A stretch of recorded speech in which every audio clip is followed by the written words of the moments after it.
19h15 sur Zobré Web TV. Au sommet. Inauguration du mausolée Thomas Sankara le 17 mai 2025, une décision prise lors du Conseil des ministres de ce mercredi 24 avril 2025. Le Conseil, qui s'est tenu sur la présence du président du Faso, a également adopté un décret qui octroie le statut de pupille de la nation à 158 enfants mineurs. Coopération sanitaire, une délégation djiboutienne chez le Premier ministre. Développement, la Banque africaine de développement réaffirme son soutien au Burkina Faso. Une conférence de presse pour annoncer les couleurs de la 5e édition de la vitrine internationale du tourisme, de l'hôtellerie et de la restauration de Ouagadougou Vitro. On en parle dans cette édition. Bonsoir mesdames et messieurs, merci d'être au rendez-vous de ce 19h15 sur Zobré Web TV. Le président du Faso, chef de l'État, le capitaine Ibrahim Traoré, a présidé ce jeudi 24 avril 2025 l'hebdomadaire Conseil des ministres. Lors du point fait à la presse à la fin des travaux, le ministre porte-parole du gouvernement, Pengdouende Gilbert Ouédraogo, a indiqué que plusieurs rapports ont été adoptés et des décisions importantes prises. Au titre du ministère de la Communication, de la Culture, des Arts et du Tourisme, le Conseil a autorisé l'inauguration du mausolée Thomas Sankara et ses 12 compagnons le 17 mai 2025. Pour le compte du ministère de la Justice et des Droits humains chargé des relations avec les institutions, le Conseil a adopté 2 rapports. Fabrice Gauthier-Compaoré pour le point. Selon le ministre chargé de la Culture, Pengdouende Gilbert Ouédraogo, le choix de la date fait référence à une date historique, celle du 17 mai 1983, qui est retenue comme étant la date du déclenchement de la révolution démocratique et populaire à la suite de l'arrestation de Thomas Sankara, alors Premier ministre du Conseil du Salut du Peuple. L'érection du mausolée vise d'une part à célébrer la mémoire du capitaine Thomas Sankara et celle de ses 12 compagnons, et d'autre part à contribuer à la sauvegarde, à la préservation et à la promotion de l'héritage politique du père de la révolution d'août 1983. La cérémonie est placée sous le très haut patronage de son Excellence le capitaine Ibrahim Traoré, président du Faso, chef de l'État.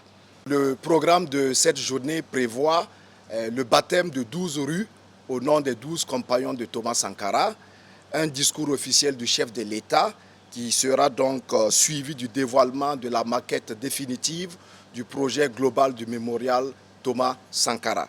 Pour le compte rendu du ministère de la Justice et des Droits humains, chargé des relations avec les institutions, le Conseil a adopté 2 rapports. Le premier concerne l'octroi du statut de pupille de la nation aux enfants mineurs des membres des forces de défense et de sécurité, ainsi qu'aux enfants mineurs d'agents publics décédés ou blessés en raison de leur activité opérationnelle dans le cadre de la sécurisation du territoire national. Le Conseil a bien entendu analysé et adopté ces décrets qui a porté l'octroi du statut de pupille de la nation à 158 enfants mineurs, des membres des forces armées, des forces de sécurité intérieure et à d'autres agents bien entendu de la fonction publique. Le deuxième rapport au titre toujours du ministère en charge de la justice est relatif à la naturalisation de 72 personnes de 16 nationalités différentes qui ont fait la demande d'acquérir la nationalité burkinabé. Ce qu'il faut dire, c'est que notre pays reste toujours attrayant parce que c'est, entre autres, la 3e fois à moins de 6 mois que nous venons avec des décrets de naturalisation de plusieurs personnes de nationalités différentes, ce qui prouve qu'aujourd'hui, le Burkina Faso est une destination, est une nationalité qui est convoitée.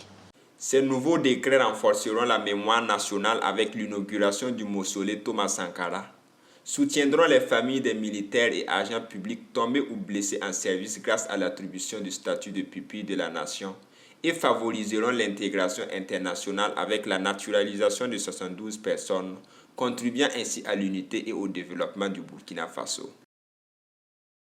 Le Premier ministre Harim Talba Jean-Emmanuel Ouedraogo a accordé une audience ce jeudi 24 avril 2025 au ministre de la Santé djiboutien, Dr Ahmed Roublé Abdilé, accompagné d'une forte délégation, a été présenté au chef du gouvernement par son homologue burkinabé, Dr Robert Kargougou. La délégation djiboutienne séjourne depuis quelques jours au Burkina Faso sur invitation du ministère burkinabé de la Santé et de l'Hygiène publique dans le cadre de la coopération entre de santé entre pays. Fabrice Gauthier-Compaoré pour le point. Ce déplacement en terre burkinabé a été mis à profit par la dite délégation pour s'imprégner de l'organisation et du fonctionnement du système sanitaire burkinabé par des visites d'infrastructures sanitaires et des rencontres avec des spécialistes du domaine de la santé burkinabé. Nous sommes allés sur un certain nombre de sites. Nous avons travaillé pour voir les modèles et également les réussites du ministère de la Santé dans le domaine de soins, dans le domaine des médicaments, dans les domaines de tout ce qui est système d'information sanitaire, dans le domaine de la formation, dans le domaine des échanges d'expertise entre le ministère de la Santé de Djibouti et celui du Faso.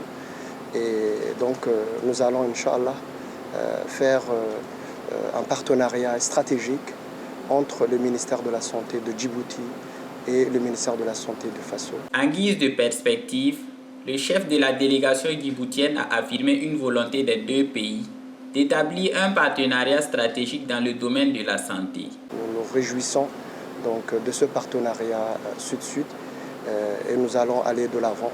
Nous avons beaucoup de choses à apprendre entre nous. Djibouti a beaucoup de choses à apprendre et le ministère de la Santé a beaucoup de choses à apprendre ici, du Burkina Faso. Il y a beaucoup de choses que nous avons découvertes ici et que dès que nous allons retourner dans notre pays, nous allons certainement appliquer beaucoup de choses. Cette visite a renforcé les liens de coopération entre le Burkina Faso et Djibouti dans le secteur de la santé, ouvrant la voie à un partenariat stratégique pour le partage d'expertise et l'amélioration des systèmes sanitaires dans les deux pays. Nous restons à la primature où le Premier ministre Harim Talba Jean-Emmanuel Ouedraogo a accordé ce vendredi 25 avril 2025 une audience à une délégation de la Banque africaine de développement conduite par son responsable pays au Burkina Faso, Daniel Ndoya. L'objectif principal de cette audience entre le Premier ministre Harim Talba Jean-Emmanuel Ouedraogo et la délégation de la Banque africaine de développement était de réaffirmer le soutien continu de la Banque africaine de développement au Burkina Faso. Le point de l'audience avec Chérif Lengani. À sa sortie d'audience, Daniel Doy a réaffirmé l'engagement de la banque tout en exprimant une pensée pour les victimes du terrorisme. Et dans un second temps, nous avons fait un tour d'horizon de la coopération entre le Burkina Faso et la BAD. Nous avons réitéré le soutien de la Banque africaine de développement aux efforts du gouvernement en matière de développement, en matière de lutte contre l'insécurité et avec une pensée pour toutes les victimes du terrorisme. La BAD, partenaire du Burkina Faso depuis plus de 5 décennies, s'illustre à travers un important portefeuille de projets actifs.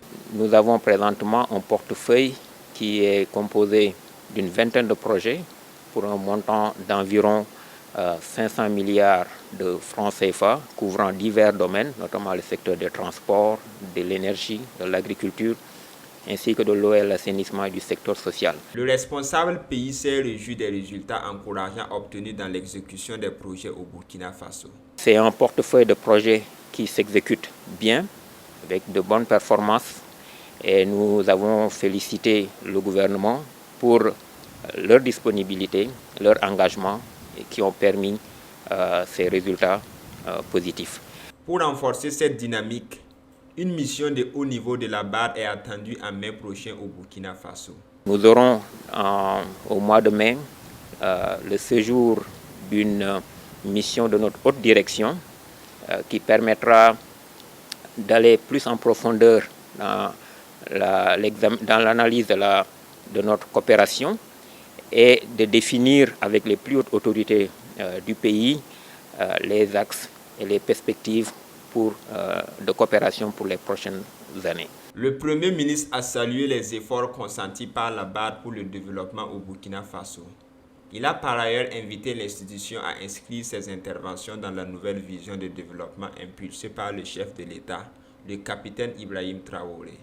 Le Premier ministre nous a prodigué des conseils pour plus d'efficacité et plus de célérité dans la mise en œuvre des opérations, et tout ceci pour améliorer et impacter le bien-être des Burkinabés au quotidien.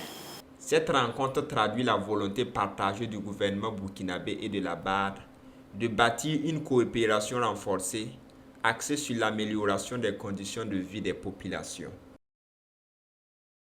Dans la matinée du mercredi 24 avril 2025, s'est déroulée la conférence de presse annonçant la 5e édition de la vitrine internationale du tourisme, de l'hôtellerie et de la restauration de Ouagadougou Vitro. Cet événement qui se tiendra à Ouagadougou du 29 avril au 3 mai 2025 aura pour thème principal quelle stratégie pour dynamiser le tourisme dans l'espace AES, enjeux et perspectives.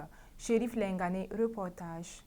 Créé en 2017, le Salon de la vitrine internationale du tourisme, de l'hôtellerie et de la restauration de Ouagadougou a su s'imposer comme un rendez-vous incontournable du secteur touristique, malgré les crises majeures qui ont secoué notre pays et le monde. En 8 ans, cette initiative est parvenue à organiser 5 éditions, dont une édition spéciale Cito Vitro en 2023. Nous disons que la Vitro, c'est une promotion. Il n'y a jamais assez pour une promotion. C'est une promotion touristique et nous invitons tous les amis du Burkina et tous les pays à l'international à venir visiter le Burkina, découvrir le Burkina et effacer la zone rouge qui nous plombe à l'heure actuelle. Tant que nous n'allons pas arriver à nous départir de cette zone-là, et nous restons toujours en reste et le tourisme sera en berne.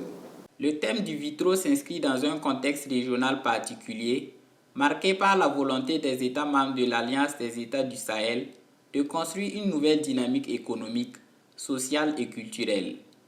Le tourisme, de par son potentiel en matière de création d'emplois, de valorisation du patrimoine et de coopération sous-régionale, doit jouer un rôle central dans cette dynamique. Nous avons jugé nécessaire de continuer la promotion pour soutenir notre gouvernement aussi qui fait des efforts à ce niveau.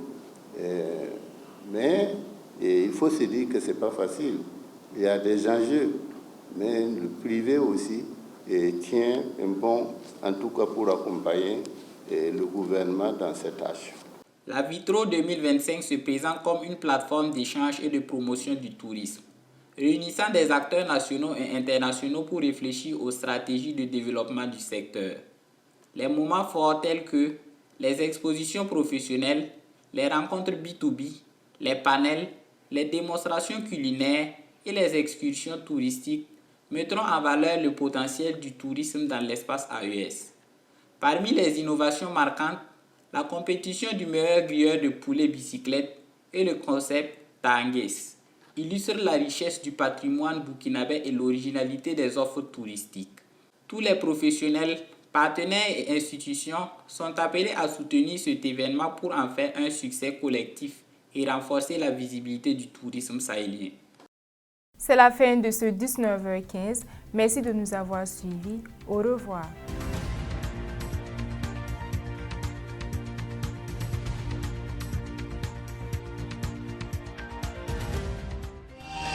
Sobre Web TV, la Web TV au-delà de vos attentes.